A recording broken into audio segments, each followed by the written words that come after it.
de nuestro distinguido ponente.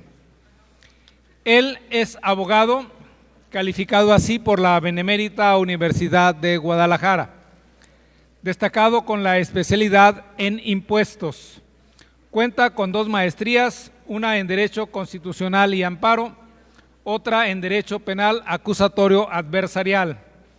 La Universidad de San Pablo, Madrid, lo reconoce con el certificado DEA, diplomado en estudios avanzados. Lo distingue un doctorado en Derecho por el Instituto Internacional de Ciencias Penales, un doctorado más en Derecho para la homologación con la Universidad de Guadalajara para el doctorado en Derecho, de la Universidad San Pablo, en Madrid, en colaboración con la Universidad de Guadalajara. El claustro doctoral de líderes internacionales le otorga el doctor honoris causa. Y con el tema Nuevo proceso oral en materia civil y familiar, recibimos al doctor Javier Ponce Barba. Bienvenido.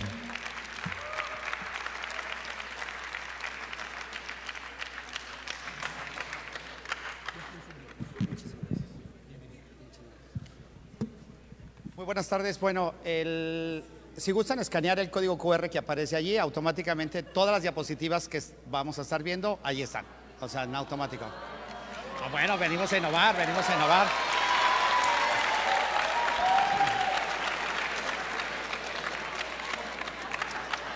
Así trabajamos en el Poder Judicial, vaya, con códigos QR. Bueno, primero que nada, gracias por la invitación. Específicamente, lo que a mí me interesa que nosotros veamos es... Oh, perdón, ahí está.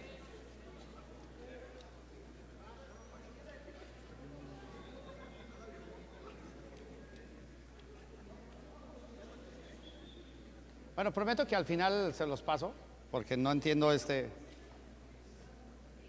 apuntador.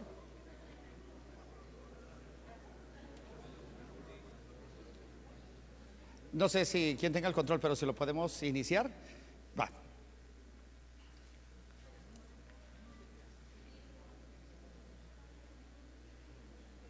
Ok, ahí está.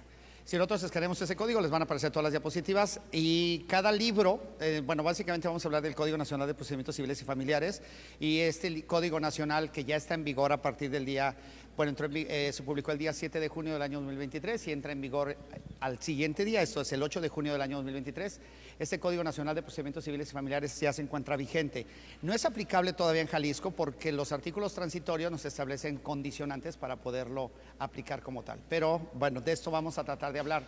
Para nosotros poder establecer competencia, ¿por qué somos competentes para conocer de materia civil o conocer de materia mercantil? Porque entonces tenemos juzgados de distrito en materia civil y tenemos juzgados del fuero común en materia civil y tenemos juzgados mercantiles del fuero común y tenemos juzgados mercantiles en materia federal. ¿Por qué somos competentes? Bueno, el artículo 104 de la Constitución Federal nos establece en la fracción segunda que nosotros somos competentes para conocer de juicios del orden civil y mercantil, porque si las partes determinan que de esa forma sea, por esa razón nosotros conocemos de materia civil, porque así lo establece el artículo 101 de la Ley Orgánica del Poder Judicial del Estado de Jalisco. Para quien no me conoce, hablo muy rápido, demasiado rápido. Entonces, si voy hablando rápido, me dicen y le bajo a las revoluciones, ¿no? Quien ya me conoce sabe que hablo bastante rápido. Entonces sí les pediría que me dijeran que voy hablando rápido para bajarle a las revoluciones. El artículo 104 nos establece la competencia. El artículo 101 de la Ley Orgánica del Poder Judicial del Estado de Jalisco nos da la facultad de poder conocer en materia civil y en materia familiar en específico. ¿Por qué son importantes estas dos materias? Bueno, porque también existe la materia penal, que es reglamentar el artículo 73, fracción 21, pero específicamente para nosotros es el artículo 73, fracción... Sí, okay. El artículo 73, fracción 30. Dentro de ello, bueno, este Código Nacional de Procedimientos Civiles y Familiares, derivado de una reforma constitucional en el año 2017, el 15 de septiembre de 2017, se llevó a cabo esta reforma constitucional donde le daba 180 días naturales al Congreso General para que emitiera el Código Nacional de Procedimientos Civiles y Familiares. Eso significa que en el mes de marzo de 2018 nosotros debimos haber tenido un Código Nacional de Procedimientos Civiles y Familiares que no tuvimos. Derivado de todo ello, ¿qué provocó? Bueno, la famosa reforma del artículo 73. Algo pasa con este apuntador.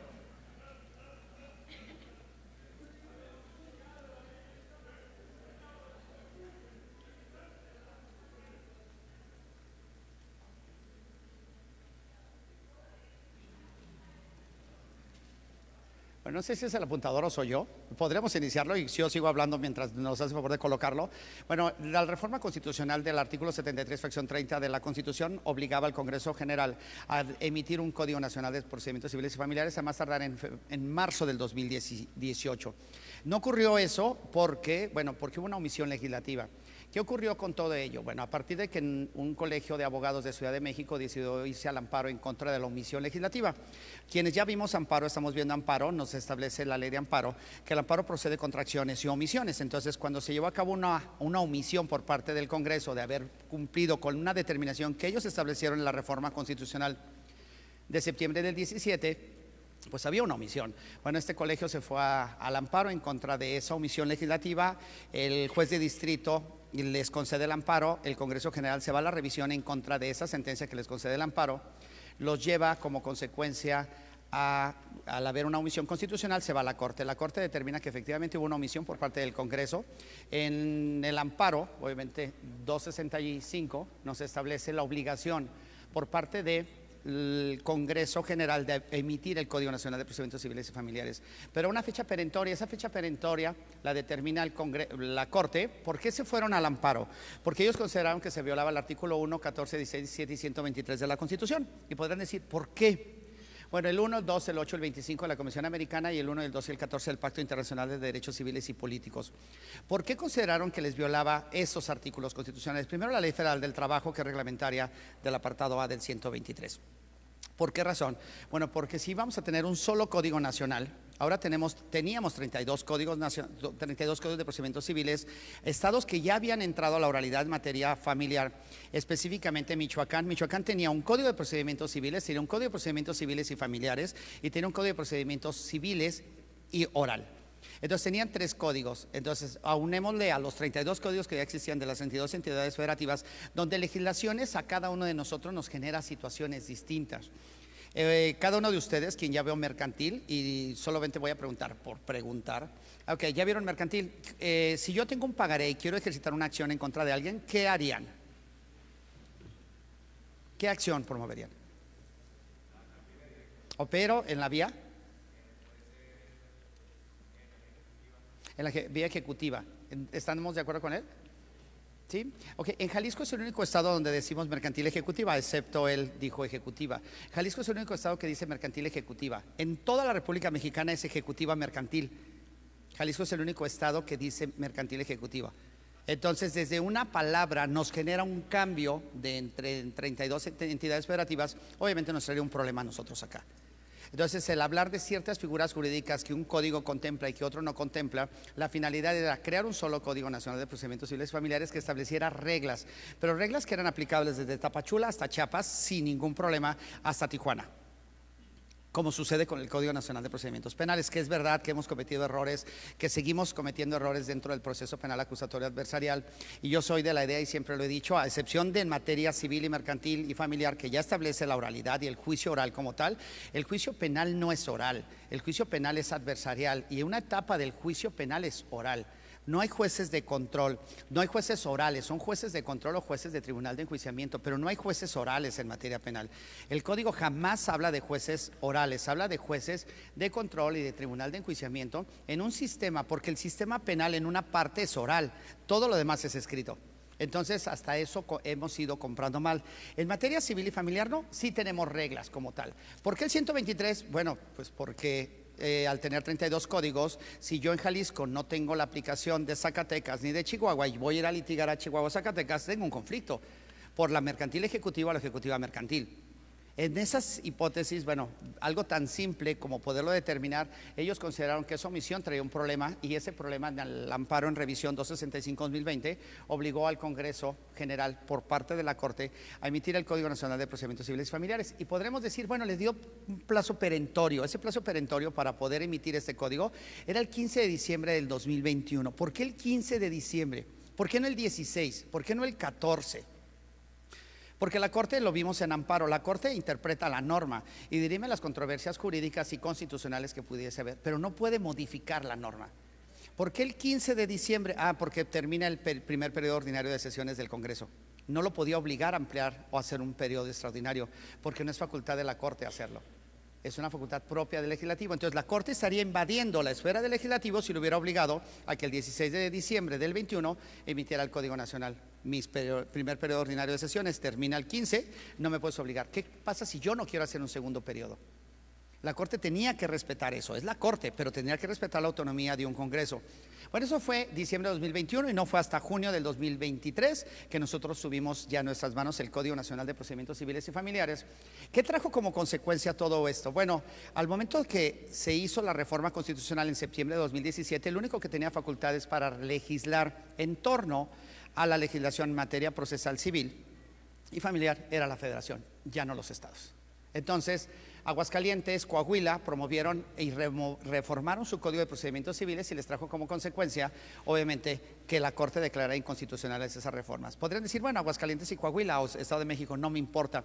Sí, sí afectó. Jalisco publicó una reforma el 6 de julio de 2021, en el cual obviamente creó el juicio digital y se creó, bueno, la Corte en la acción de inconstitucionalidad 118-2021 determinó que esa reforma era inconstitucional.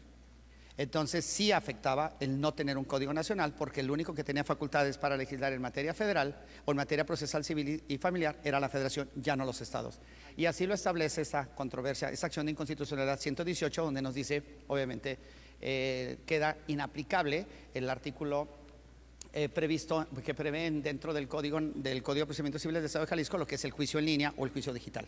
Podrían decir, bueno, entonces, ¿por qué tanto el hablar de juicio en línea? Bueno, porque se declaró inconstitucional la reforma al Código de Procedimientos Civiles, pero no a la Ley Orgánica del Poder Judicial del Estado de Jalisco. El 270 de la Ley Orgánica nos da facultades para poder llevar el juicio en línea, y como el Consejo de la Judicatura, tanto federal como estatal, tiene facultades de dictar acuerdos, bueno, pues entonces pudimos tener la posibilidad de que se dictaran acuerdos y dentro de esos acuerdos crear dos tribunales que pueden llevar juicios totalmente en línea o digital, que se encuentran en Ciudad Niñez. Dentro de ello, los principios, cuando nosotros hablamos de principios básicos, empezamos a hablar del artículo 20 constitucional, donde nos dice los principios son la oralidad, principio, no que haya jueces orales, es un principio que sean juicios orales, pero no jueces orales. La oralidad, la publicidad, la contradicción, la inmediación, eran 5 principios básicos del sistema acusatorio adversarial previstos en el 4 del Código Nacional de Procedimientos Civiles y Familiares. Pero el artículo 1390 bis del Código de Comercio también nos establecía principios, y esos principios nos hablan de oralidad, publicidad, igualdad, mediación, contradicción, continuidad y concentración. Los mismos que en materia penal, los mismos principios que nos establece también para la materia mercantil. El 1390 ter, que también nos habla del juicio, pero el juicio ejecutivo oral también nos habla de principios. ¿Cuáles? Los mismos del 1390 bis 2. La Ley Nacional de Extinción de Dominio también nos habla de principios y nos habla de oralidad, igualdad, contradicción, publicidad, mediación y continuidad y concentración. O sea, estamos hablando de principios. Es la parte que nosotros tenemos que empezar a aprender, los principios básicos. La Ley Federal del Trabajo nos habla de inmediación, inmediatez, continuidad, celeridad, veracidad, concentración, economía, sencillez procesal. Entonces, los 5 principios que iniciaron en el 20 constitucional, obviamente se fueron transformando a N cantidad de principios, y entramos a lo que es nuestro Código Nacional de Procedimientos Civiles y Familiares, donde nos habla de 15 principios: acceso a la justicia, concentración, colaboración, continuidad, contradicción, dirección procesal, igualdad procesal, inmediación, interés superior de la niñez, impulso procesal, data procesal, litis abierta, oralidad, publicidad, preclusión, privacidad y perspectiva de género. Cualquier juez que vaya a emitir una resolución, o nosotros cuando vamos a ejercitar una acción o vamos a presentar una excepción, tenemos que basarnos a que estos principios básicos se estén cumpliendo.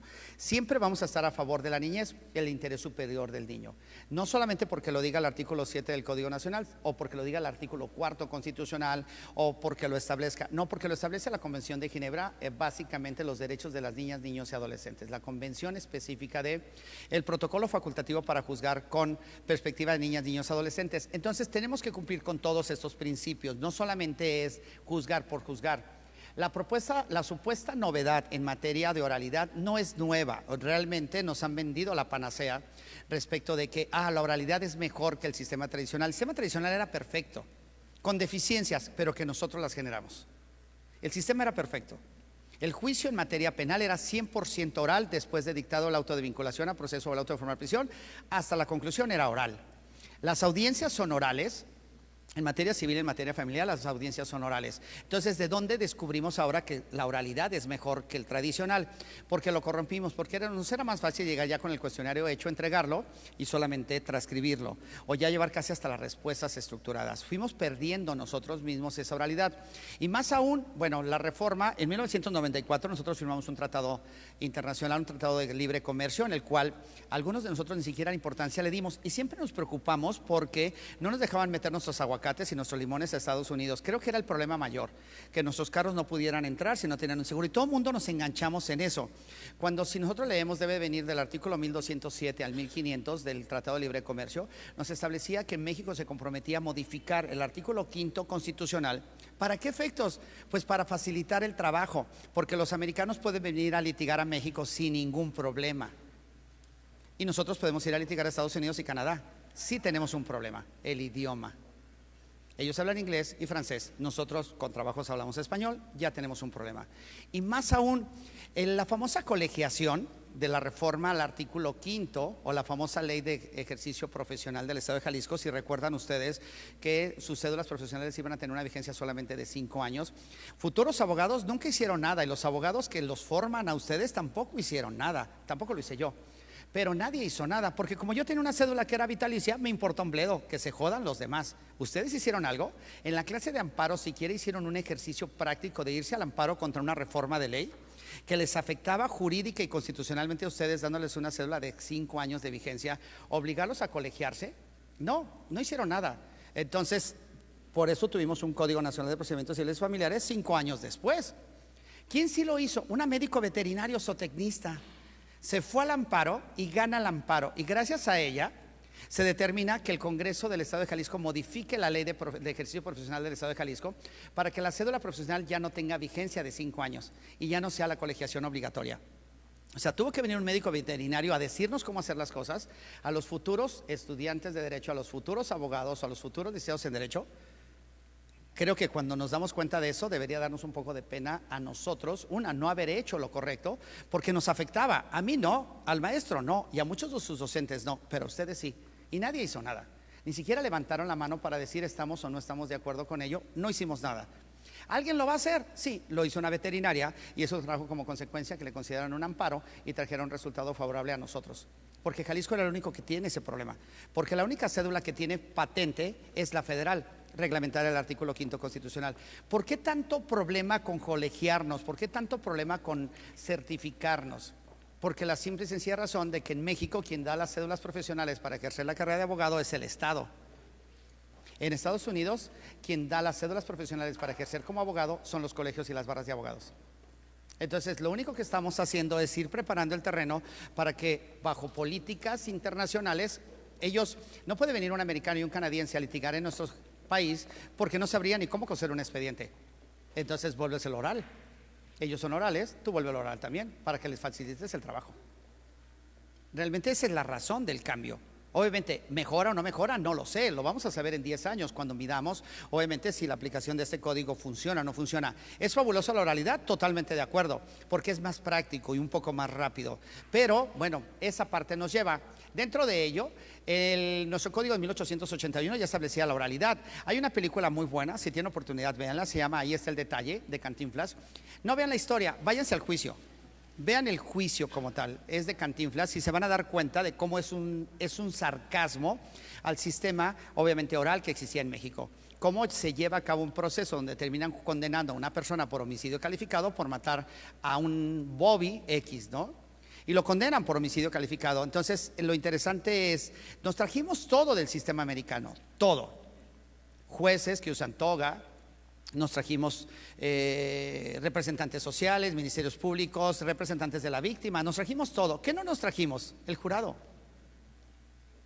Por eso constantemente se habla de hablar de un lenguaje liso, sencillo y entendible. Cuando hemos ido a alguna audiencia penal o nos han pasado un video de una audiencia penal, el juez siempre le dice al imputado: ¿entiende lo que estoy diciendo? ¿Logra tener la capacidad de entender? O sea, siempre es muy explícito. ¿Por qué tiene que ser tan claro? Porque en Estados Unidos el jurado son ciudadanos comunes y corrientes. Entonces yo no puedo llegar a hablar con tecnicismos jurídicos cuando me voy a dirigir a un público, y ese público es el jurado. Entonces tengo que ser demasiado sencillo cuando hago mis narrativas, porque el ciudadano común y corriente que vende papas, o que es el jardinero, o que es el chofer, pues no sabe tecnicismos jurídicos. O sea, si nosotros empezamos a hablar de un homicidio calificado con premeditación, alevosía y ventaja, él ni siquiera va quizás a entender algo tan simple. Si yo le hago la diferencia entre un parricidio, un infanticidio y un aborto, pues quizás no va a saber la diferencia. Él sabe que hay un muerto y que él vio que mataron a alguien. La calificación que nosotros le demos de la denominación que queramos darlo es nuestro problema. Entonces tiene que ser de un lenguaje simple y sencillo. Esto nos habla de esas naturalezas de... Yo hablaba de que nuestro sistema en México ya era oral. Bueno, la publicidad viene prevista en el artículo 68, 279, 282 bis y 290. ¿Dónde está la oralidad y dónde está la publicidad? Todas las audiencias son públicas, todas, excepto cuando haya escucha de menores y haya víctimas, obviamente, de agresión sexual o de violación o de secuestro. Todas las demás audiencias son públicas. Entonces, ¿de dónde viene la publicidad ahora? Volvernos tan públicos para hacerlo todo transparente. La igualdad lo establece nuestro Código de Procedimientos Civiles 284 y 304. Las partes son iguales, ahí está el principio de contradicción. No favorecemos ni a uno ni a otro. El que no tuvieran ese nombre no significa que no existieran como tal. Pero bueno, es la novedad que nos han pretendido vender ahora con la oralidad. Lo importante, cuando nosotros vimos Introducción al Estudio del Derecho, vimos siempre la importancia de los artículos transitorios. Y vaya, cuando vimos a García Maínez, que es el que siempre vemos en su Introducción al Estudio del Derecho, nadie lo entendemos, pero lo vemos. Él establece que los artículos transitorios son los primarios, y es verdad, porque son los que le dan vida a una norma. ¿Por qué razón? Bueno, porque el artículo primero transitorio nos establece que este código entrará en vigor al día siguiente de su publicación. Se publicó el 7, entró en vigor el 8. Está vigente, no aplicable, pero vigente. Es una ley autoaplicativa, pero no ha tenido efectos para efecto de tener una aplicación heteroaplicativa. La gradualidad, ¿cómo va a empezar a entrar este código?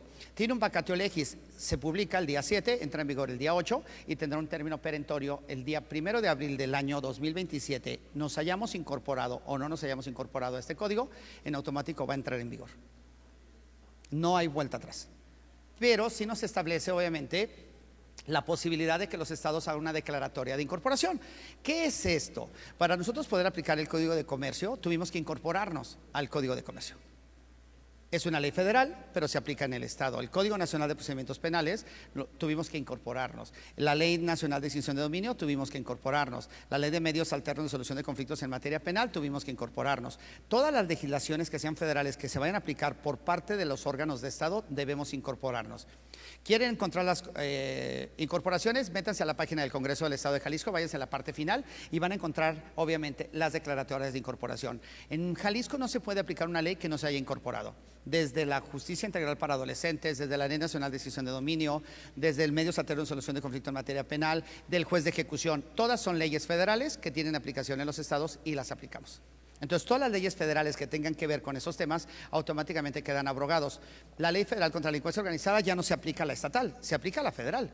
¿Por qué razón? Porque la competencia es federal. Quien rige los delitos es el Código Penal, pero quien aplica el cómo acreditar y hacer cumplir las penas en los delitos es el Código Nacional de Procedimientos Penales. Y es un Código Nacional, es federal. Esa es una de las cosas que este código tiene. Dice dentro de ello, se abrogan todos los códigos, el Código Federal de Procedimientos Penales queda abrogado y los códigos de los estados, gradualmente. Entonces, nosotros estamos en este momento aplicando nuestro Código de Procedimientos, claro que sí, y es vigente. Y no estamos violando ninguna norma porque no nos hemos incorporado. El día que Jalisco se incorpore y establezca que a partir de mañana entra en vigor ese Código Nacional, automáticamente nuestro código queda abrogado y todos los trámites que nosotros vayamos a hacer tendrán que ser bajo el régimen del nuevo código.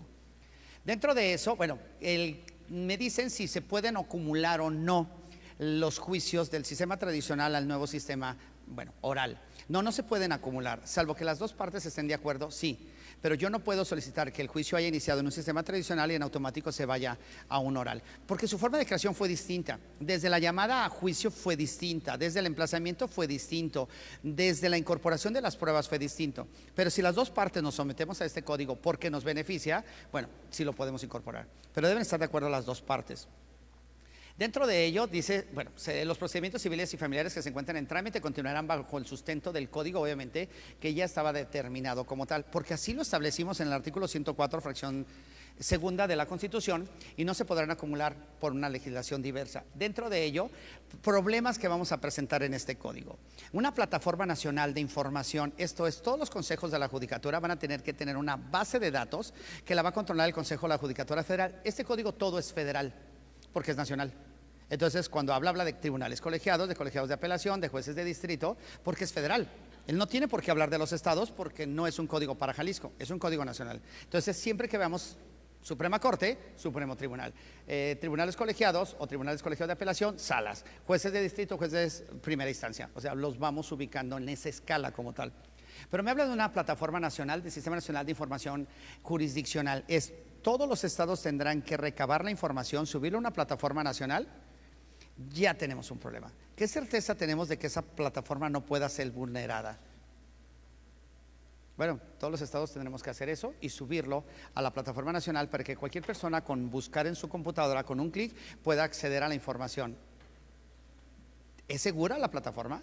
O sea, si los bancos, que son empresas privadas que le invierten bastante dinero a sus sistemas de seguridad, son vulnerados, obviamente imaginemos cuando nosotros no tengamos tanta certeza, cuando mucha de la información que nosotros utilizamos o las plataformas que nosotros usamos o son clones o las bajamos gratis de una plataforma digital.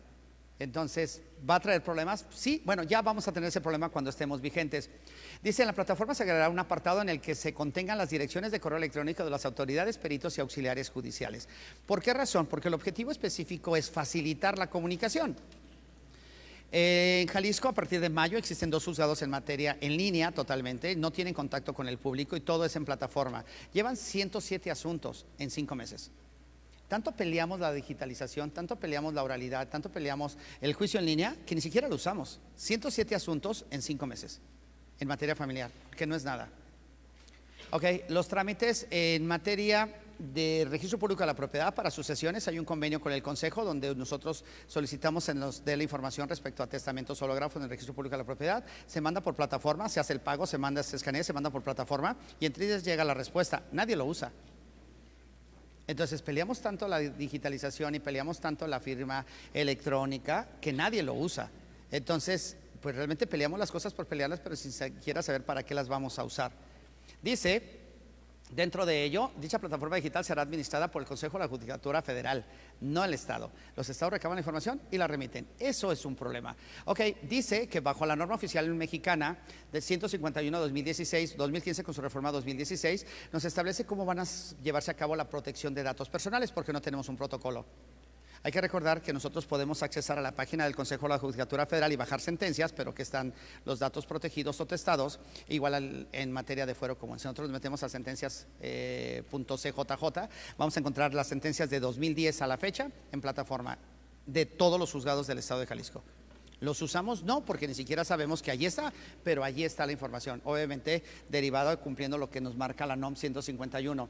Este es el código, bueno, me voy a brincar el código QR porque lo tienen ustedes físicamente. El artículo 16º transitorio nos establece que para los efectos de llevar notificaciones entre las autoridades, ¿cómo las voy a llevar? Con los correos electrónicos.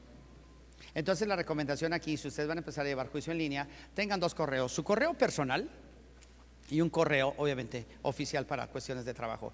Porque una vez que ustedes accesen a la plataforma y quieran llevar el juicio en línea, todas las notificaciones van a ser en línea. Abran o no abran el correo electrónico, el correo va a emitir un acuse de recibo que ese correo fue recibido. Lo mismo que sucede con Hacienda. Su fiel, Hacienda les notifica un requerimiento, en automático, si en 3 días no lo abren, automáticamente Hacienda considera que ya lo abrieron y quedaron debidamente notificados.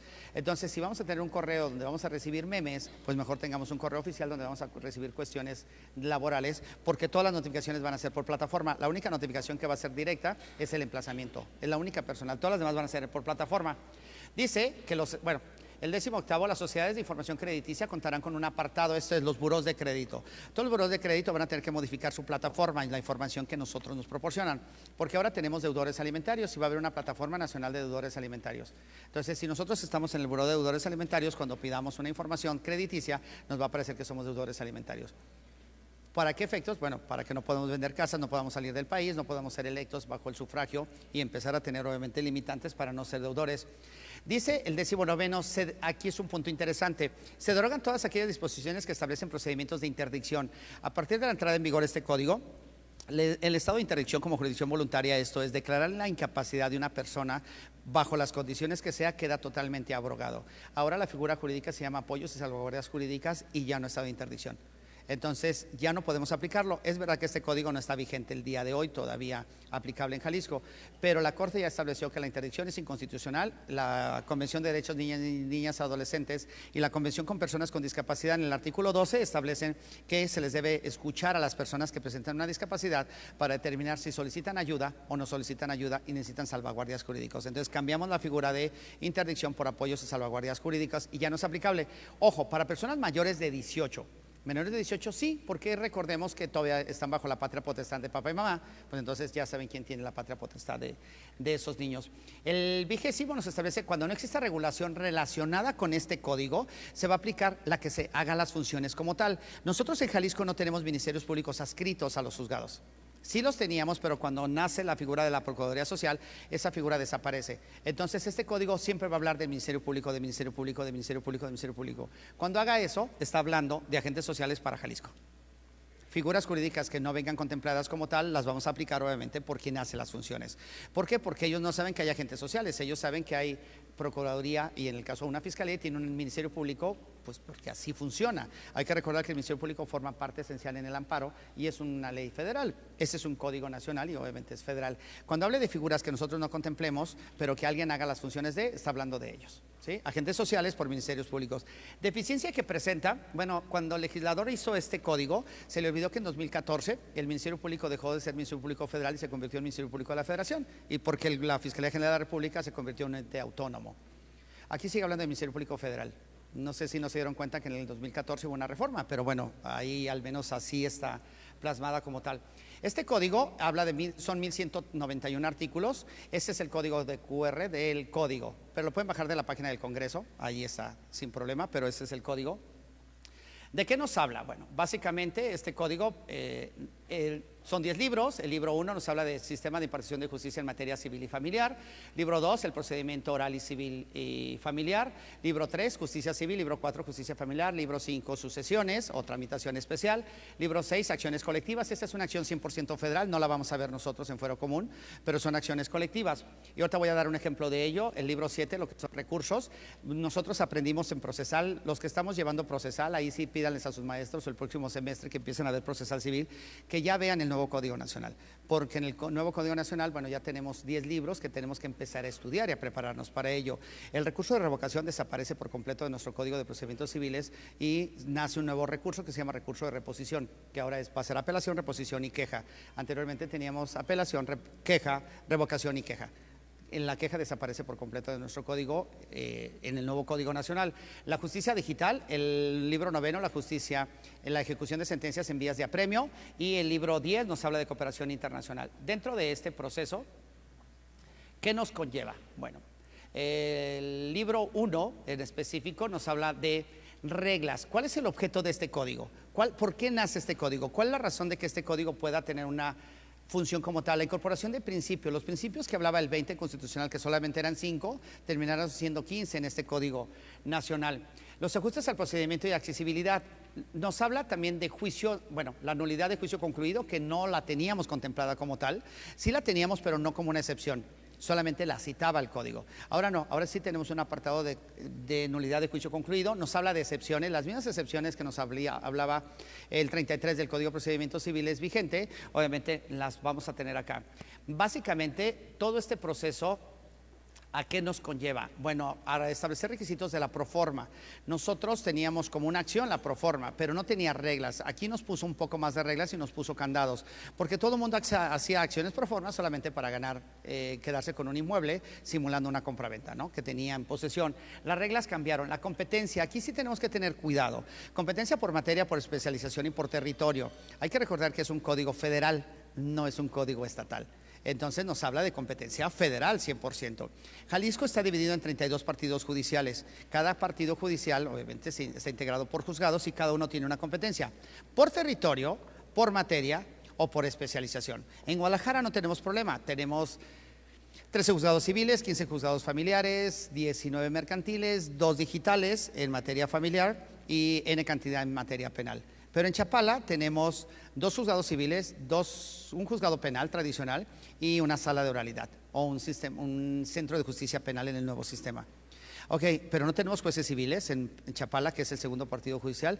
No tenemos jueces mercantiles en Chapala. O sea, son jueces semiespecializados, entonces tienen mayor competencia. Entonces tenemos que establecer si es por materia, si es por grado o es por territorio donde nosotros vamos a llevar a cabo esa acción.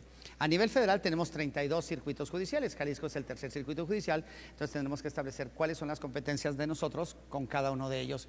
Los impedimentos y las excusas son exactamente los mismos que viene en nuestro código. Realmente no trae cosas novedosas en cuanto a la aplicación, sí en cuanto a su función, pero las excusas siguen siendo las mismas, la recusación siguen siendo las mismas.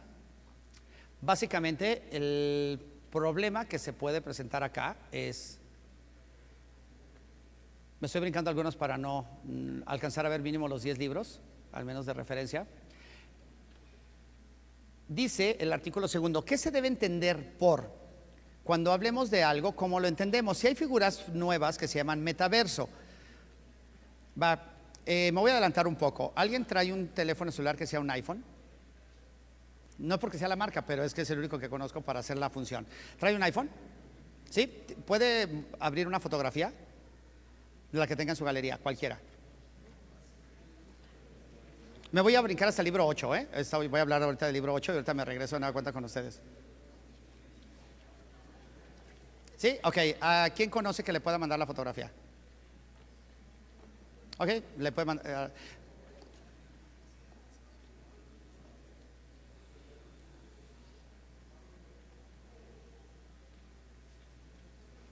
Ok, ¿ya la tiene? Ok, ¿me puede prestar su teléfono? Nada más quiero que vea. Sí, los dos, su teléfono. Si puede venir y traer el teléfono.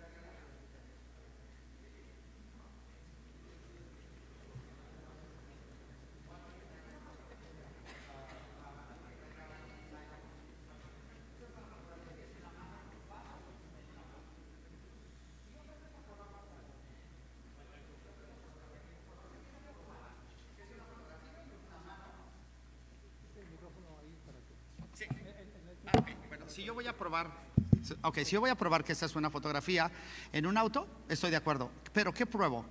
¿Que es una mano con un vaso en un carro? ¿Eso quiero probar? No, lo que yo quiero probar es algo más. Ok, la fotografía está enviada por WhatsApp. Si yo trato de deslizarla, no me da nada. Es una fotografía. No me da absolutamente nada. ¿Va? ¿Puede prestarme una foto?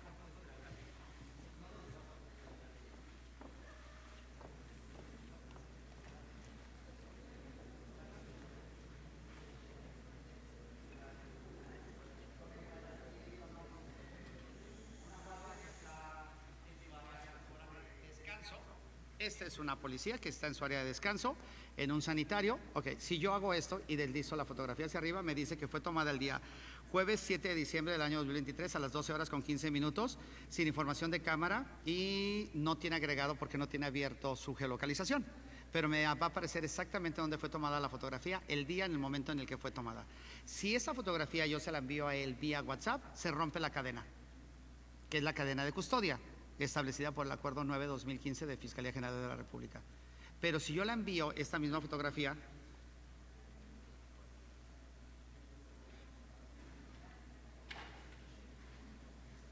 bueno, si la envío por iDrop, que no, bueno, aquí está conectado,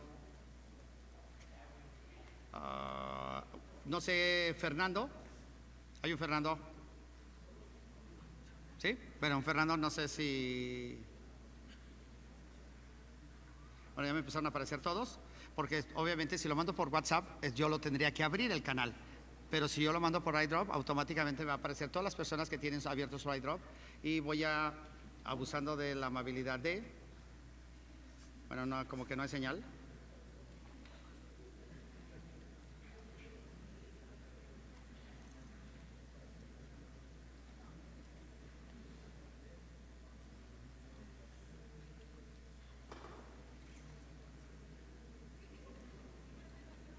casi no hay señal. Bueno, si yo hago esta función y se lo envío a Fernando, automáticamente le estoy enviando la fotografía, pero estoy enviando con toda la cadena. Ok, cuando nosotros vayamos a ofertar una prueba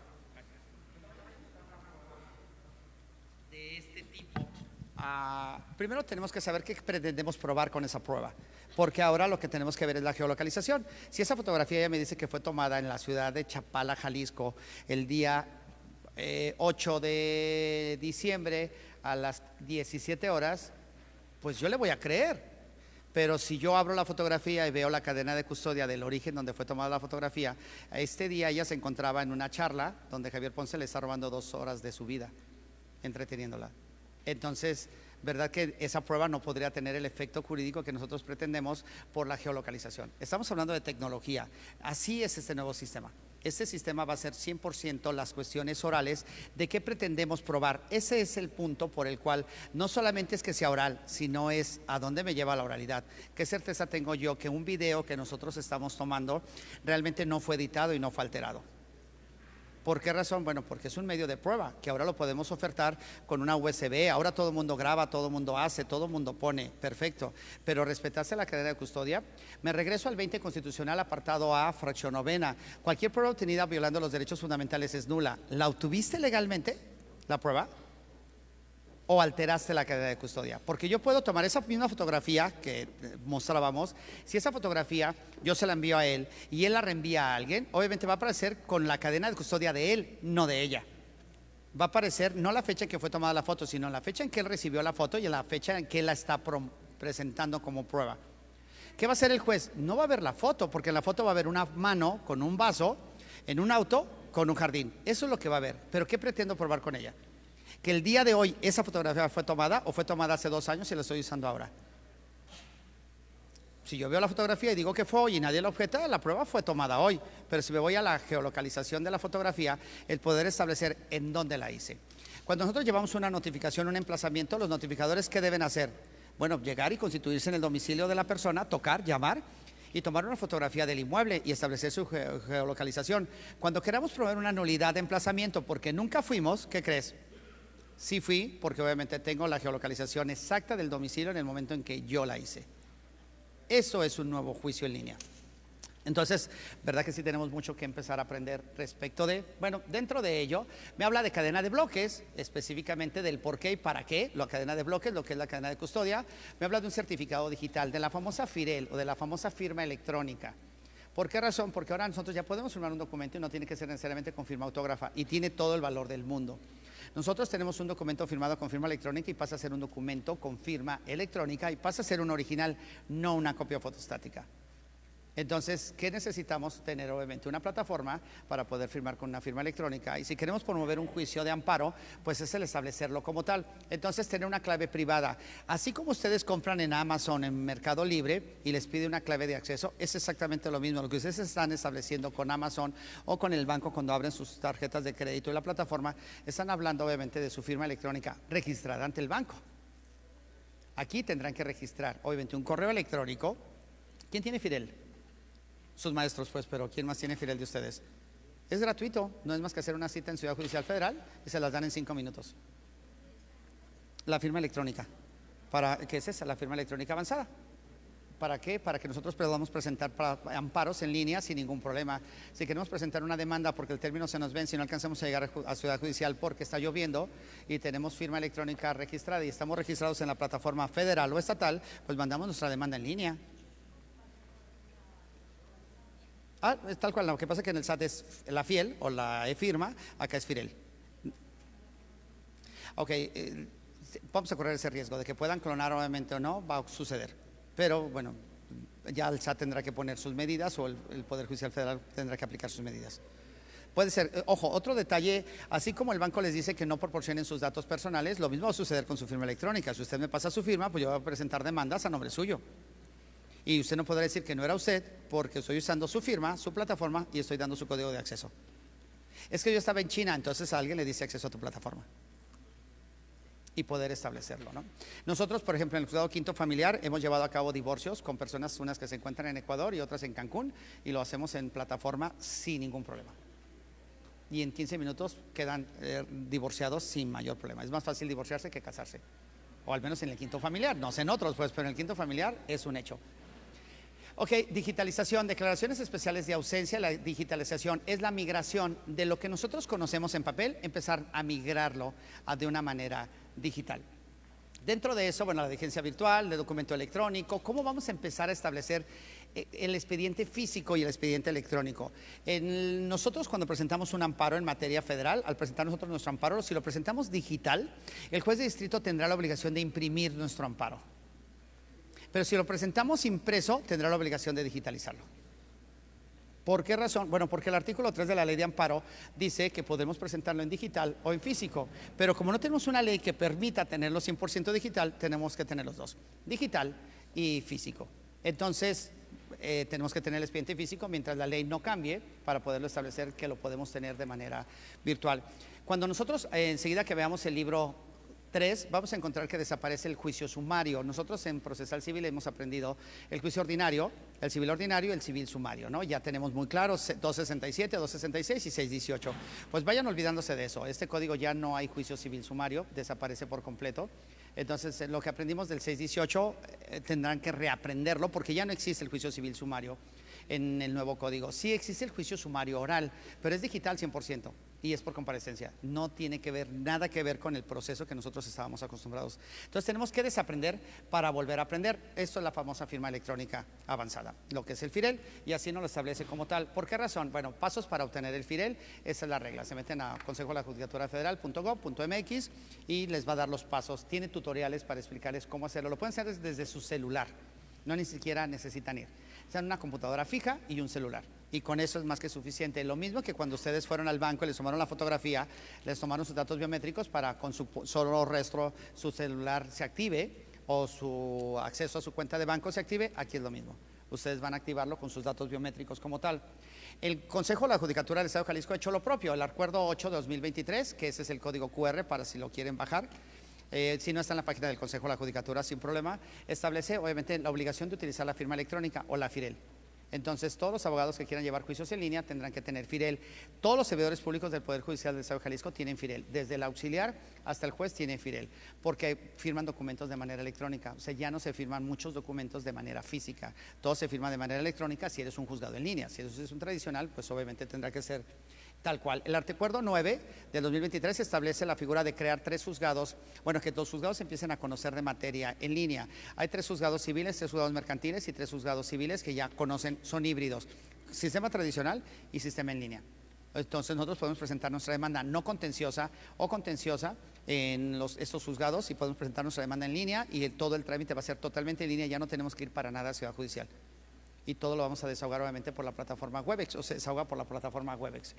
El Acuerdo 10 nos habla de los lineamientos de cómo va a funcionar ese juzgado. Esta es la página del Consejo de la Judicatura para nosotros poder accesar al juicio en línea. Entramos a http://expedientes.judicatura.jalisco y automáticamente entramos, pero tenemos que tener un preregistro. Si no estamos registrados, pues vamos a llegar a ese punto, no nos va a llevar a nada porque no estamos registrados. Entonces tenemos que registrarnos. Esa es la página del Poder Judicial Federal. Es más amplia porque tiene mayores funciones, pero igual para yo poder accesar necesito tener un preregistro. Si no tengo un preregistro y no tengo una firma electrónica, pues la voy a abrir y se va a ver bonita, pero nada más, no puedo hacer nada porque no la tengo registrada. ¿Se fijan? Hay un preregistro. Si yo no tengo un preregistro, no puedo accesar. Si tengo un preregistro, automáticamente todos mis juicios los puedo seguir en línea y no necesito ir para nada a Ciudad Judicial Federal o estatal porque mi juicio está en línea. Entonces me habla de firma electrónica simple, de grupos sociales de vulneración y medios de comunicación. De esto nos habla básicamente el libro 1.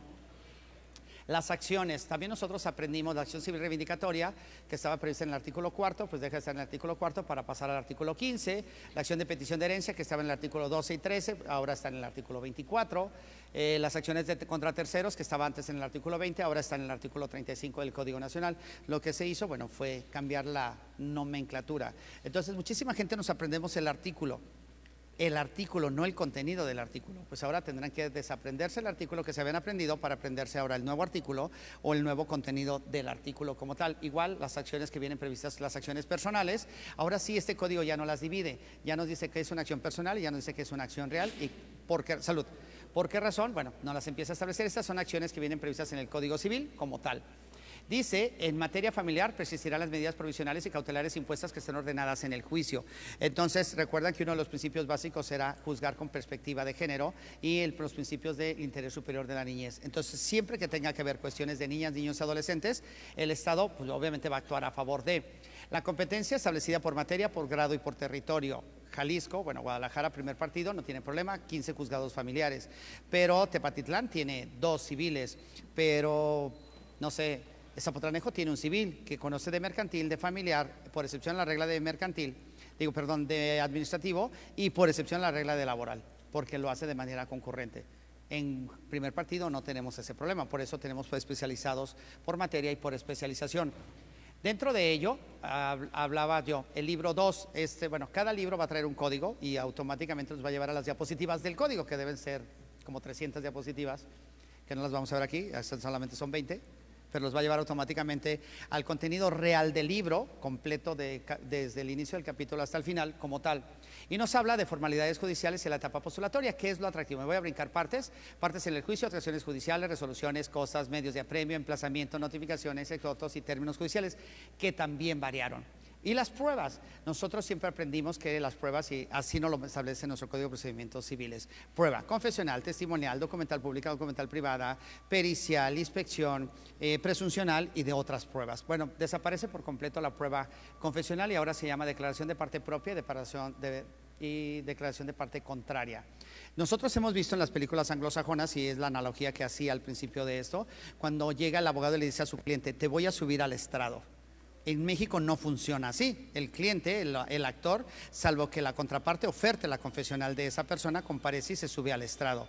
En el sistema anglosajón sí, cuando ya nos conviene, subimos a nuestro cliente al estrado y le preguntamos lo que queramos. ¿Ok? Esa es la declaración de parte voluntaria. Entonces ahora nosotros ya podemos sentar a nuestro cliente en el estrado y preguntarle lo que nosotros queramos relacionado con la declaración de parte, pero contraria sería la confesional como la conocemos ordinariamente. Entonces, las figuras cambiaron, las muletillas cambiaron. Este es un sistema 100% oral en el cual nosotros vamos a realizar obviamente preguntas de manera directa. Ya no diga ser cierto como lo es, o que diga el testigo si sabe y le consta, porque lo estamos llevando al testigo donde queramos, ¿no? Entonces, yo puedo subir a mi cliente a declarar si me conviene subirlo. Si la otra parte lo oferta, bueno, pues es su confesional o su declaración de parte contraria. Pero si él no lo oferta, yo lo puedo subir al estrado y preguntarle lo que yo quiera para reafirmar lo que a mí me interesa que reafirme. Porque la otra parte podrá repreguntarle, pero es repregunta respecto de mi confesional, no de su confesional. Entonces, sí varía realmente el contenido. Yo hablaba del juicio sumario, oral sumario. Este juicio es 100% por comparecencia. Nosotros vamos a comparecer, va a haber juzgados de guardia, como en la fiscalía, donde vamos a llegar, vamos a presentar nuestra demanda de manera por comparecencia, nos van a tomar la comparecencia, vamos a notificar al demandado, lo vamos a citar, lo vamos a sentar, le vamos a hacer saber cuál es la demanda. Si se concilia en ese momento, se acabó el juicio. Si no se concilia en ese momento, contesta demanda, desahogamos pruebas y en 10 días se dicta la sentencia. ¿Qué figuras van a ser sumarias? No lo sabemos, porque esa es una facultad que le reservaron a cada consejo de la judicatura. Y ya entramos en un problema, porque a lo mejor lo que yo diga en Jalisco, quizás Zacatecas no lo contemple como sumario oral y Jalisco sí. Entonces, si ya hiciste un código nacional, hazlo y pon la regla, para que todos respetemos la regla y no nos dejes en libertad, porque cada uno lo vamos a interpretar como nosotros realmente queramos. Dentro de ese proceso, las notificaciones se reducen al mínimo, las notificaciones personales. Solo el emplazamiento es personal. Todas las demás notificaciones van a ser por plataforma, ya sea por correo electrónico, por teléfono o por la plataforma misma que nosotros registramos. Entonces, nos van a obligar de cierta manera a introducirnos en un sistema 100% digital. ¿Qué va a pasar si yo no quiero? Bueno, a mí, si alguien presenta un juicio de manera digital, me va a emplazar, pero yo no tengo internet. Yo no tengo dinero para tener un teléfono inteligente y quizás en primer partido no tengo problema porque me voy a un parque, me voy a un hotel y me robo el wifi. Ok, pregúntenle a los que viven en Colotlán, los que viven en Chimantitán, los que viven en, no sé, Tizapán el Alto. ¿Tienen internet? ¿Accesan a internet realmente? Entonces, ¿cómo me puedes dejar en estado de indefensión? Si realmente hay una red que cubra todo el país de internet y es gratuito, bueno, pues entonces haz todo lo que quieras con tu juicio en línea digitalmente. Pero si no, entonces me puedes dejar en estado de indefensión, bajo las circunstancias que sea. ¿Qué pasa si se me acaban los megas? ¿Qué pasa si no hay internet 3 días y se me vence un término? ¿Lo contemplamos? Quizás no lo contemplamos. Y ha ocurrido, yo puse el ejemplo de los bancos. Vamos al banco y, no hay sistema, me espera media hora. y tienen sistemas de seguridad o respaldos de internet increíbles. Nosotros los tenemos. Si se va la luz en nuestra colonia, como sucede en Guadalajara siempre que hay temporal de lluvias, pues se te fue la luz y se te fue el internet. ¿Y cómo le haces para mandar un término? Pues busca a ver si tu primo tiene internet en su casa y te permite robarte un poquito de su wifi y obviamente poder mandar el juicio en línea. Pero bueno, nos enfrentaremos ya a esos problemas cuando nos toque realmente tener esos problemas. Nos hace una separación el libro 2 del allanamiento y de la rebeldía y de la contestación, cosa que nuestro código tradicional no lo establecía. Hay un capítulo especial a las personas que se vayan a allanar a una demanda, a quienes vayan a ser rebeldes en una demanda o a quienes vayan a contestar una demanda, porque yo puedo contestar una demanda y puedo decir respecto al punto número de hechos, sí es cierto, y lo contesto y me excepciono. Respecto al punto número 2, puedo allanarme, y respecto al punto número 3, ser rebelde. Y el juicio va a continuar por su propio trámite. ¿Por qué razón? Porque todo el mundo pensaríamos que si el juicio va en rebeldía, ya gané. No, el actor debe probar su acción. Si el actor no logra probar su acción, aunque vaya el juicio en rebeldía, puede perder. Podríamos pensar que no, claro que sí, porque no probaste tu acción. El actor debe probar su acción y el demandado debe probar su excepción. O en su caso, la reconvención, si lo hubiera, tendrá que probar sus elementos de su reconvención en acción y el demandado, el actor reconvencional, obviamente el demandado reconvencional tendrá que probar sus excepciones. Entonces sí nos establece la regla de cómo llevar a cabo todo el procedimiento. Nos establece obviamente qué va a pasar cuando haya niños, niñas, adolescentes o personas mayores con personas con discapacidad, mujeres víctimas de violencia. Automáticamente que cualquier juez tenga conocimiento que hay personas de situación de vulnerabilidad, deberá tomar medidas en automático. Tiene 24 horas inmediatamente, en cuanto reciba la demanda, tendrá que dictar las medidas en automático. Independientemente que Fiscalía haga lo propio o que Ciudad Niñez haga lo propio o que Pepena haga lo propio, el juez tendrá que dictar medidas, obviamente, a favor de las víctimas. Dentro de ello, el sistema es un sistema de pruebas mucho más abierto. En el sistema tradicional la prueba es tasada. Ya sabemos que la confesional hace prueba plena, ya sabemos que la documental pública hace prueba plena y empezamos a establecer reglas de valores. Este no. Ahora se basa la sana crítica y conocimientos y técnica jurídica del juez. Por eso es la oralidad, por eso es vernos de manera directa y ver la cara de alguien para saber obviamente cómo está expresándose, cuál es la razón de decir las cosas y cómo las dice. Por eso una vez que termina la audiencia, se hace la etapa de alegatos, el juez tiene la obligación de dictar sentencia, porque en ese momento él está con toda la información de primera mano para poder resolver. Si el asunto es complejo, tendrá un término perentorio para poder emitir la sentencia. Pero si el asunto no es complejo, terminando la audiencia, el juez tendrá, no sé, 10, 15 minutos para dictar la sentencia. ¿Por qué? Porque ya la conoce. Él ya conoce la acción, ya probó la excepción, ya conoce la etapa de depuración de pruebas en la audiencia preliminar, ya estuvo presente en el desahogo de pruebas. ¿Qué más necesita? Resolver. Ojo, no estamos diciendo que va a dictar toda la sentencia. Va a resolver. ¿Qué va a hacer? Va a resolver la acción o la excepción o la reconvención, y lo que va a hacer es los resolutivos de la sentencia. Javier Ponce probó su acción, el demandado no probó sus excepciones, como consecuencia lo condenó al pago de. Ok, es lo que va a decir, porque él ya tiene toda la información. Posteriormente se emitirá la sentencia y esa sentencia ahora sí se engrosará y se leerá claramente punto por punto. Dentro de ese, bueno, la intervención exclusiva a las partes, las personas ausentes e ignoradas deberán estar representados por el Ministerio Público, no por el agente social, como sucede en el caso Jalisco. Establece las reglas claras de lo que es el litisconsorcio, las actuaciones judiciales, el emplazamiento y notificaciones, qué será una notificación, el alegato de oídas. Siempre se nos dijo que el alegato de oídas era pésimo y que no fuéramos con el funcionario a hacerle un alegato de oídas. Aquí sí se establece el alegato de oídas, poder ir con el juez y poderle vender nuestra idea. ¿Por qué razón? Porque el papel es frío. En el papel vamos a poner lo que nosotros queramos y el juez va a leer lo que el papel dice.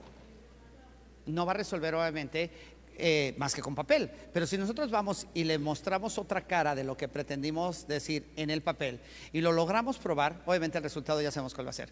Quizás la resolución no sea favorable o sea lo más justa posible, no apegada a derecho, porque debería ser apegada a derecho, pero sí lo más justa posible. Dentro de ello, la caducidad en materia familiar sigue siendo la misma regla, no hay caducidad. Pero recuerden que en materia civil la caducidad operaba en 180 días naturales y 120 días hábiles en materia mercantil, ahora se reduce a 40 días hábiles. Entonces, si nosotros dejamos de actuar en un procedimiento, en 40 días hábiles automáticamente va a operar la caducidad. En materia familiar no hay caducidad, entonces no nos desgastemos por ello. Dentro de esas mismas reglas, el poder establecer lo que yo hablaba de las pruebas de manera libre y lógica según su convicción. ¿Cuál? La del juez. Se supone que todos somos abogados, independientemente de la universidad donde estuviéramos, todos vimos lo mismo. Todos vimos reglas y bases de derecho, todos vimos civil, todos vimos penal y vimos el mismo código. Nadie vio un código distinto, excepto que viviéramos en Zacatecas, pues vimos el Código Civil de Zacatecas. Pero ya no vamos a tener ese problema porque es un código nacional. Lo que vemos en Zacatecas, en Chihuahua y en Jalisco es lo mismo, con una interpretación distinta, pero es lo mismo. No va a haber vuelta de hoja para ello. Entonces, dentro de eso, el cumplir la demanda deberá cumplir los requisitos siguientes. Nosotros estamos tan acostumbrados al artículo 267 de nuestro Código de Procedimientos Civiles, que es la demanda. ¿Okay? Lo mismo, pero ahora es el 235. La diferencia es en la fracción décima. Aquí sí nos exige que la demanda esté firmada. Si ustedes checan su 267 de su Código de Procedimientos, nunca habla que la demanda esté firmada. Entonces, si la presento sin firma, ¿me la admiten? Claro que no, pero ¿dónde dice que la debo firmar? Aquí sí. La fracción décima dice que si no está firmada, obviamente no se va a tener por admitida la demanda. 235. Luego tenemos una figura, bueno, ese es un diagrama de flujo que ustedes ya después lo ven. Nos establece los efectos de la contestación. Aquí sí, porque si nosotros vemos nuestro Código de Procedimientos dice, la contestación se regirá por las reglas de la demanda. ¿Por qué? O sea, dice dirigida al juez competente. Pues sí, ¿qué pasa si el juez que está conociendo de mi asunto es incompetente y lo promueve una excepción de incompetencia del juez? No, ya ahora sí, el 241 me establece cuáles son los requisitos que debe contener una contestación de demanda, no como ocurría en el código tradicional. La figura de la reconvención, hay que recordar que ya no hay juicios sumarios, entonces sí me permite llevar a cabo la reconvención. Me voy a adelantar un poco para irme al libro tercero, que es...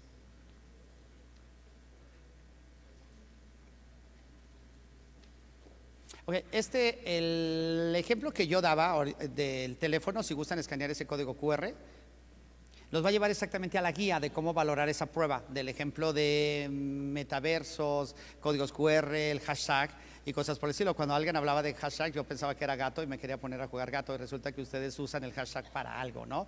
Hashtag sígueme, hashtag no me importa, hashtag lo que ustedes quieran. Para mí era un simple gato y jugaba gato, para ustedes tiene una razón de ser el hashtag. Entonces, ustedes sí hablan de datos, hablan de megas, hablan de bits, cosas que nosotros, el hablar de esas cosas, no las logramos entender. Bueno, este manual nos lleva a la regla de cómo valorar la prueba digital y cómo poder accesar esa prueba digital a nuestro sistema jurídico vigente y obviamente a futuro. Lo voy a cambiar, dentro de ellos este es el acuerdo 9-2015 de la Fiscalía General de la República, bueno, en su momento era PGR, donde nos habla de la cadena de custodia. ¿Cómo vamos a custodiar una prueba? Una prueba que se presenta, ¿cuál es el resultado de la protección que le debemos dar a esa prueba? ¿Para qué efectos? Pues obviamente para que no haya una nulidad, porque si nosotros alteramos la prueba, si recuerdan ustedes el famoso caso de O.J. Simpson, un deportista de Estados Unidos que presumiblemente privó de la vida a su ex esposa y al novio de su ex esposa. Él salió libre, obviamente porque se alteró la cadena de custodia. Tuvo duda razonada, no era presunción de inocencia, sino que al llegar el juez a concluir en el juicio, se alteró la cadena de custodia y como consecuencia trajo la nulidad de lo actuado respecto del único indicio que tenía la fiscalía en contra de él y el sujeto salió libre. Si mató o no mató a la esposa, no lo sabemos, pero él salió libre por duda razonada. Al final la prueba, que era la prueba reina que lo inculpaba, el policía contaminó la evidencia y eso trajo como consecuencia la nulidad de la prueba. Entonces, si nosotros vamos a ser abogados de una nueva generación, pues tenemos que empezar a entender qué es la nulidad para efectos de cómo vamos a valorar una prueba y cuál es el resultado que esperamos específicamente de esa prueba. Ok, nos hablamos del juicio oral sumario, establecimos que es una demanda se formulará por comparecencia. Curiosamente, no hay expediente físico, todo va a ser digital. Entonces, mi pregunta sigue siendo la misma: ¿cómo voy a emplazar a alguien si no tengo expediente físico? Ok, hago el emplazamiento. ¿Y cómo voy a llamar a Juan Pérez a que comparezca conmigo si no tengo un expediente físico y todo es digital? Porque Juan Pérez debe tener un correo. ¿Me obliga a tener un correo? ¿Me obliga a tener una firma? No, no me obliga. Soy un ciudadano. Si yo fuera un abogado y tengo una plataforma registrada, no tengo problema, pero soy un ciudadano común y corriente. Mi tío que vive en el cerro y que lo más que sabe es levantarse temprano, ir a ordeñar, sabrá de utilizar internet y sabrá de ir a un juicio y poder siquiera prender un teléfono celular. Si yo le doy un celular, capaz de que piense que es brujería porque hay alguien encerrado en la cajita, porque ya ni siquiera trae cable. Bueno, mi tío así vive. Entonces le tendré que enseñar que el mundo ha cambiado. Probablemente sí, pero no puedo exigirle obviamente bajo de la noche a la mañana simplemente porque a alguien se le ocurrió que fuera de esa manera. El libro tercero, que es la parte, es el juicio civil. Ahora sí, nuestro código traía una revolvedera en el 618, los sumarios decía, en el caso de contratos, arrendamientos, comodatos y alimentos, custodias y ¿de qué me está hablando? Ok, Ahora no, el libro 3 habla 100% de acciones civiles. Todo lo que tenga que ver con civil lo rige el libro 3 de este Código Nacional. Dentro de ello me establece medidas preparatorias del juicio, medidas cautelares en materia civil, lo mismo que ya ustedes conocen, jurisdicción voluntaria. Sí, hay una figura jurídica que cambió el nombre, lo que nosotros conocíamos como diligencias a perpetua, ahora se llama inmatriculación judicial, que en otros estados así se llamaba. Bueno, fue lo que cambió, de ahí más tenemos la misma figura, pero se fijan, juicio, bueno, específicamente juicio especial en arrendamiento inmobiliario oral, y está en ordinarios, ya no es sumarios. Entonces ya me empezó a separar obviamente las acciones. Me habla de juicio especial hipotecario oral. Recuerdan ustedes que en nuestro código, en el 618, teníamos juicio sumario civil hipotecario y teníamos juicio ordinario hipotecario. Desaparece el sumario y todo se vuelve ordinario. Entonces lo que teníamos en el 618 no lo traemos para estos apartados como tal. Dentro de ello, bueno, me voy a brincar esta parte para llegar al libro 4. Bueno, apoyos y salvaguardias jurídicos, que era un punto importante. Desaparece de la materia civil. Sí, ya se me quedan 5 minutos, gracias. Sí, les dije, me avisan porque si no se me va a olvidar, ¿no? Entonces voy a seguir aquí robándoles el tiempo. Ok, designación de apoyos y salvaguardias jurídicos. Anteriormente esto estaba establecido en materia civil. A partir de ese Código Nacional pasa a ser al libro 3, que es materia civil 100%, ya no familiar como lo teníamos establecido como tal. Básicamente hay las sentencias de fácil lectura. El día de ayer vino la maestra Nayeli y les habló de sentencias de fácil lectura. Obviamente hay un protocolo de la Suprema Corte de Justicia de la Nación de dictar sentencias de fácil lectura, no solamente para las niñas, niños, adolescentes, a los cuales les hacemos ver cómo funciona ordinariamente un juicio como tal y cuál es la razón de. En la sentencia de fácil lectura para las personas con discapacidad es hacerles saber que hay alguien que está promoviendo algo porque están preocupados por ellos y una razón de ser de esa preocupación. Entonces, la sentencia de fácil lectura que se vayan a dictar, siempre se debe dictar una sentencia de fácil lectura. ¿Por qué de fácil lectura? Porque es una persona que puede ser senecta, puede tener demencia senil, puede tener Alzheimer, puede tener un problema de motricidad, puede ser cuadrapléjico, pero eso no lo hace idiota. Él sigue siendo cuerdo. La diferencia es que tiene problemas de movilidad. O viceversa, tiene todos los problemas no de movilidad, pero sí neuronales. Entonces, bueno, vamos buscando la forma de que esa persona logre entender. Porque nosotros podemos criticar, no sé, a un niño Down, pues es un niño Down. ¿Pero es retrasado? No, es Down. Una persona autista es retrasada, es autista. Ya quisiéramos tener algunos de nosotros la inteligencia que puede tener un niño Down o la inteligencia que puede tener un autista. Pero, bueno, nosotros los segregamos porque no están dentro de nuestro mundo convencional. Pero yo conozco gente que es más audaz y más capaz que nosotros en todos los sentidos y quizás tengan una discapacidad.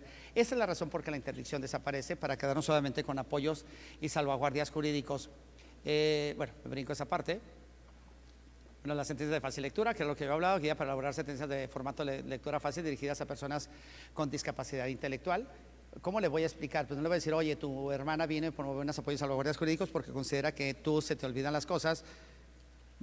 Pues a lo mejor no me logra entender, pero si le digo, oye, ¿viste la película de Buscando a Nemo? ¿Sí, te acuerdas de Doris? Ah, ok, eso te pasa. Sí, claro, bueno, tu memoria histórica es demasiado corta y a lo mejor sí logra entender y ubicar a Doris o ubicar a Nemo. Bueno, pues entonces explícale de una manera, de un lenguaje coloquial. Si vas a hablar con un niño, pues háblale obviamente con un lenguaje coloquial. Si al niño le gusta Pepa la puerca, bueno, pues píntale a la Pepa la puerca para que, bueno, Peppa Pig, pues para que se oiga menos grotesco. O vaya, si voy a hacer algo de cosas, pues entonces dirígete. Si me gusta Goku o Yu-Gi-Oh, pues ponle dibujitos y dile que Yu-Gi-Oh lo apoya y está con él. Es un niño. Esa es la parte que se nos olvida, que son niños, niñas y adolescentes. Entonces ponte en el lugar de ellos y cómo pensaría un niño y cómo actuaría un niño, un adolescente o una persona con una discapacidad. El libro 4, básicamente, bueno, nos habla de lo que es la materia familiar. Me voy a brincar esas partes porque quiero vender un producto. Bueno, aquí ya hablamos de la delincuencia vicaria. La violencia vicaria siempre estaba establecida, pero doctrinalmente. Ya en este código ya no se establece cuál es la violencia vicaria. Podremos considerar que es discriminatoria o no discriminatoria. Ya establece la figura de la violencia vicaria y establece que cuando se utilice a los hijos para dañar a la madre, estamos en presencia de violencia vicaria. Los jueces, inmediatamente que tengan conocimiento de que hay violencia vicaria, tendrán que actuar en automático y dictar las medidas pertinentes para que esto pueda pasar. Este es un ejemplo de cómo nosotros en el Juzgado Quinto Familiar trabajamos los divorcios. El divorcio, yo le puse divorcio bilateral, desaparece el divorcio por mutuo consentimiento como lo conocíamos y ahora se llama divorcio bilateral. La figura es esta, nosotros programamos una audiencia a las 8 horas de la mañana del día 6 de septiembre, ese es el código QR, si lo escanean el código QR automáticamente los va a llevar a la plataforma Webex, en automático, de la plataforma Webex del Juzgado Quinto Familiar. Entonces, ¿qué hacemos en la plataforma Webex del Juzgado Quinto Familiar? Ahí está una audiencia. Nosotros podemos llevar a cabo la audiencia de vía remota sin necesidad de que las personas tengan que ir al juzgado, y a las 8 de la mañana está su servidor, Gabriel, que es el conciliador, y 2 personas, obviamente, que se han llevado a cabo una audiencia de un divorcio por mutuo consentimiento o ahora llamado divorcio bilateral. ¿Qué varió? Bueno, anteriormente, nuestro código tradicional nos pide acta de nacimiento de ambos cónyuges, de los hijos si es que los hay, acta de matrimonio y certificado de no embarazo. Presentamos la solicitud con un convenio porque no es un juicio y le damos el trámite. Hay una audiencia de ratificación, una junta de venimiento y el dictado de la sentencia. El nuevo código quitó por completo los actas de nacimiento de los cónyuges, solamente es el acta de matrimonio, salvo que haya hijos, las actas de nacimiento de los hijos, quitó el certificado de embarazo y ya no hay audiencia de avenimiento, junta de avenimiento, solamente ratificación y automáticamente el dictado de la sentencia. Entonces, esta es otra audiencia donde está Gabriel, están 2 personas llevando a cabo una audiencia sin necesidad de tener que ir para nada al juzgado y llevarlo a cabo. Igual se está llevando a cabo la audiencia, igual se está llevando a cabo otra audiencia como tal. Y otra audiencia, hay que recordar que las audiencias son públicas, excepto los divorcios no son públicas, pero si las partes van, lo hacemos igual como si fuese remoto, pero de manera presencial, igual una audiencia en la cual obviamente se lleva a cabo la diligencia como tal, y el objetivo, si ustedes escanean esos códigos, automáticamente los va a llevar a 2 sentencias dictadas en esa plataforma, en la cual obviamente en un momento se abre la audiencia, 8 de la mañana, más tardar 8:05 ya está ratificada, 8:10 está la junta de venimiento, 8:15 ya está la sentencia. Y felices, vayan a ser felices de por vida si es que ya no se quieren volver a casar. Básicamente es el divorcio bilateral o el divorcio por mutuo consentimiento como lo conocemos. Dentro de ello, me brinco esta parte. Hablábamos nosotros de protocolo de actuación cuando se imparte justicia con niñas, niños y adolescentes. Ese es un protocolo que emitió la Corte, aparte del artículo 4 constitucional, de estos protocolos de la Convención de Derechos de Niños, Niñas y Adolescentes, de la Ley General de Derechos de Niños, Niñas y Adolescentes. ¿Por qué escuchamos a los niños? 1, porque lo marca el Código. 2, porque la Ley General, el artículo 71 al 73, establece que los niños deben ser escuchados. Si hay un problema entre papá y mamá, es problema de papá y mamá, que lo arreglen ellos. Pero hay que escuchar a los niños, a las niñas y a los adolescentes, porque están dentro de un pleito. Entonces, cuando nosotros emitimos una sentencia donde están involucrados niñas, niños, adolescentes, pues dictamos una sentencia solo para ellos. Dictamos la sentencia de papá y mamá donde les decimos que queda disuelto su vínculo matrimonial y a qué condenamos a cada una de las partes. Cuando dictamos una sentencia de fácil lectura para los niños, les explicamos por qué razón estamos dictando una sentencia. El que ellos, independientemente de que papá y mamá se peleen, ellos tienen derecho a exigir y a ser escuchados. Que papá y mamá tienen derecho, ellos tienen derecho a convivir con papá y derecho a convivir con mamá. Si papá o mamá te prohíben ese derecho, ven con nosotros y los obligamos a que lo cumplan. Tienes derecho a que papá y mamá te den alimentos. No le decimos alimentos, sino que sufraguen obviamente tus necesidades, porque alimentos el niño pensaría que solamente es comer coca y gansito y no zapatos y escuela. Porque él no tiene la obligación de saber que alimentos, el contexto es mucho más amplio para nosotros. El establecer que si papá o no da dinero es problema de papá y mamá, que ellos vayan y lo arreglen. En una hoja de tamaño oficio, cuando mucho se dicta una sentencia de fácil lectura para los niños.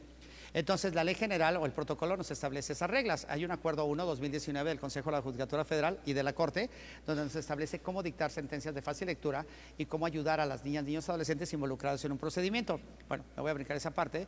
Esta es una audiencia de niñas, niños y adolescentes. Todas las audiencias son videograbadas. El niño no sabe que está siendo videograbado, porque entonces perdería la atención, porque se estaría viendo en la pantalla. Entonces el niño no sabe que está siendo videograbado, obviamente cuadriculamos el rostro. La persona que está ahí, la femenina, es la Procuraduría Social, el caballero es de la PEPENA, de la Procuraduría de Niños, Niñas, Adolescentes. Entonces todas las escuchas siempre las vamos a llevar a cabo. Si requerimos un psicólogo, porque así lo marca el protocolo. Procuraduría Social presente, Procuraduría de Niñas, Niñas, Adolescentes. Los niños y papás no entran a la audiencia. La desahoga, obviamente, en el caso específico. Esta es la sala de niñas, niños, adolescentes. Si el niño quiere, habla. Si no quiere, no habla. Si quiere, se tira. Si quiere, contesta. Si no quiere, no contesta. Le preguntamos algo, no quiere contestar, cerramos audiencia. No lo vamos a obligar, es un niño. Entonces él no tiene ni siquiera por qué saber por qué razón está yendo allí. Entonces todas las audiencias son videograbadas. Mi nombre es, soy el juez en materia familiar. Debo decirles que en nuestro estado hay una ley y tratados que los protegen a A ustedes, sus papás, bueno, de 12, 11 años van a cumplir, se cumplen 18, su papá y su mamá los deben proteger, porque aquí son adolescentes, no son niños. Entonces, cada niño tiene una razón de ser. Si es un niño que presenta una discapacidad, pues dirígete a él con una discapacidad. Si es un adolescente, pues no le pongas a Yu-Gi-Oh, ni a Peppa Pig, ni a Dog Patrol, porque no le va a gustar. Pero si le pones a Bad Bunny, a lo mejor le puede disfrutar, obviamente, el escuchar que está siendo escuchado por el juez. Básicamente, esta es una sentencia de fácil lectura, lo estableció la Corte en mayo del 2022, de cómo debíamos hacer las sentencias de fácil lectura para que los niños pudieran entenderlo. El libro quinto nos habla de juicios universales. Los juicios universales son otra cosa más que sucesiones. Todo lo que tenga que ver con sucesiones, bajo las reglas que nosotros ya conocíamos, se reduce la publicación de los edictos solamente a 2 edictos, ya no hay certificación. Pero siguen publicándose edictos, entonces entramos en un problema. ¿Quién ve los edictos? Solamente los que los publicamos y los queremos presentar al juzgado para acreditar que los publicamos. De ahí más nadie ve los edictos. Pero bueno, nuestro Código Nacional, no obstante que el 100% digital, sigue obligando a la publicación de edictos, no obstante que nadie los ve.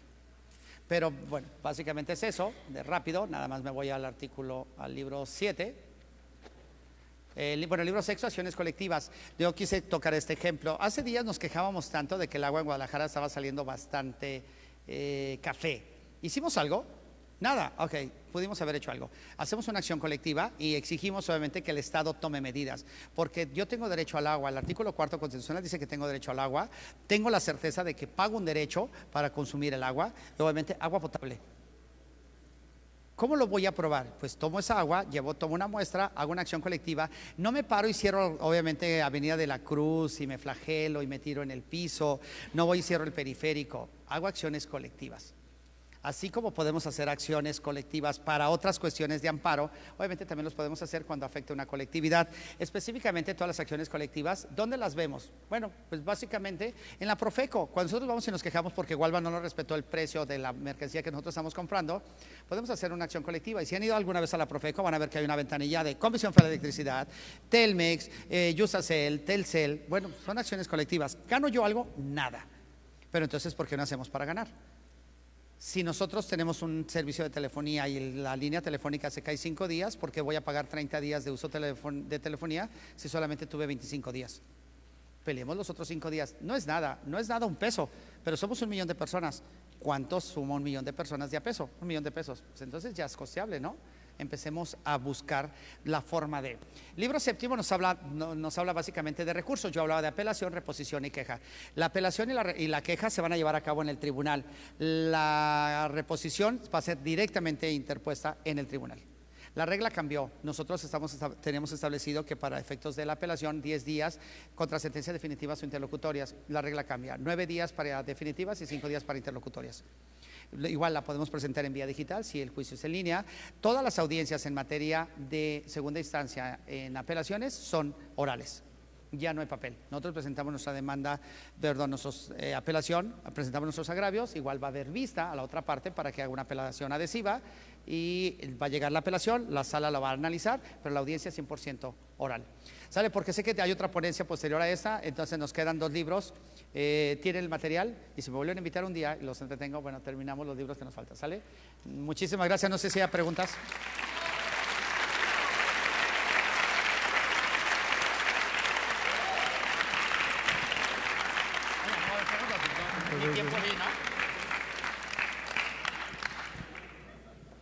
¿Dudas? Todas, ¿no?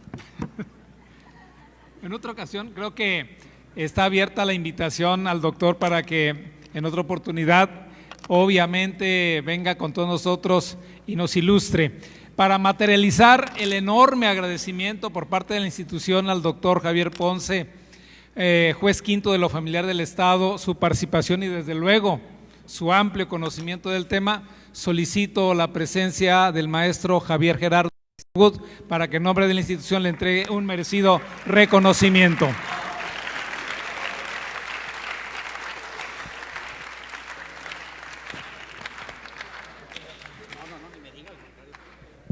De nuevo, buenas tardes a todos. Igual que ayer con la maestra Alma, me es difícil decir algo frente a esta persona.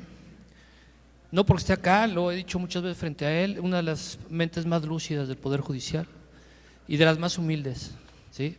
Maestro, a nombre de nuestra autoridad, del coordinador, muchas gracias por su presentación.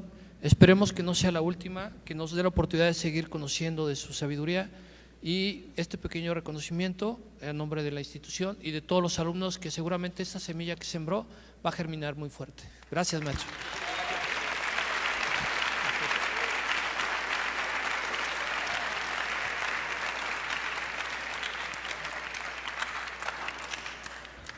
Igualmente voy a solicitar la presencia de Gabriel Alejandro Solís Navarro para que en nombre de esta comunidad también le entregue un obsequio.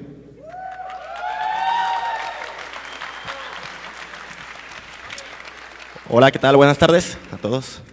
Primero que nada quiero agradecer a los organizadores de este evento, que fueron los profesores, y al señor director aquí presente, por traernos a una persona con un nivel ilimitado de conocimiento, como el licenciado Ponce.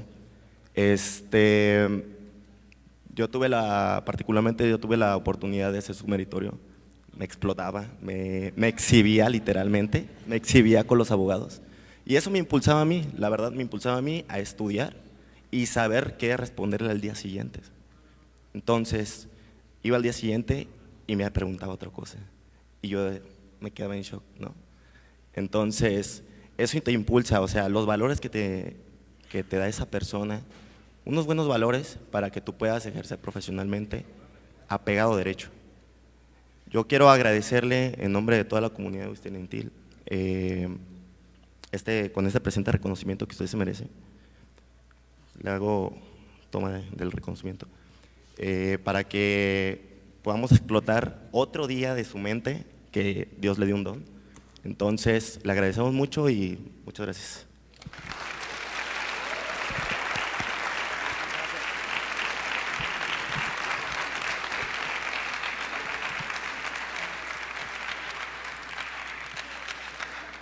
Así concluye esta sesión vespertina, agradeciéndole al doctor. Muchas gracias, doctor. La Universidad de Enrique es de tu casa, hoy y siempre, y de verdad, ojalá pronto pueda estar con nosotros. A ustedes, feliz tarde.